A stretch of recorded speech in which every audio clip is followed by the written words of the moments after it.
இப்ப ரீசென்ட்டா நடந்து முடிஞ்ச T20 வேர்ல்டு கப்ல வைஸ் கேப்டன் பதவி அப்படின்றத வந்து ஹர்திக் பாண்டியா வச்சிருந்தாரு. நல்லாவே பெர்ஃபார்மன்ஸும் பண்ணாரு.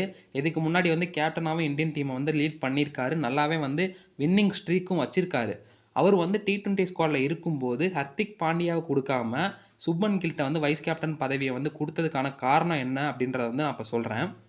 அதாவது சுப்மன் கில் வந்து அவருடைய ஓப்பனிங் பொசிஷன வந்து சீல் பண்ணிக்கணும் அப்படின்ற ஒரே காரணத்துக்காக மட்டும் தான் இந்த வைஸ் கேப்டன் போஸ்டிங் வந்து குடுத்துருக்காங்க. அதனால என்ன பயன் அப்படின்னு பார்த்தீங்கன்னா, கில் வந்து எந்த மேட்சையும் வந்து ஸ்கிப் பண்ணாம ஆடலாம். அது மட்டும் இல்லாம யாராலயும் கில்ல வந்து டிராப் பண்ணவும் முடியாது டீம்ல இருந்து.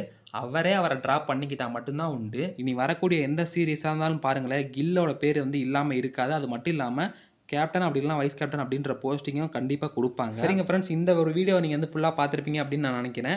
எனக்கு தெரிஞ்ச வரைக்கும் இந்த சில ரீசன்க்காக மட்டும் தான் கில்லுக்கு வந்து வைஸ் கேப்டன் போஸ்டிங் வந்து குடுத்துருக்காங்க. உங்களுக்கு ஏதாவது தெரிஞ்சுச்சு அப்படின்னா கமெண்ட் பாக்ஸ்ல வந்து கமெண்ட் பண்ணுங்க. நம்ம சேனல சப்ஸ்கிரைப் பண்ணி சப்போர்ட் பண்ணுங்க.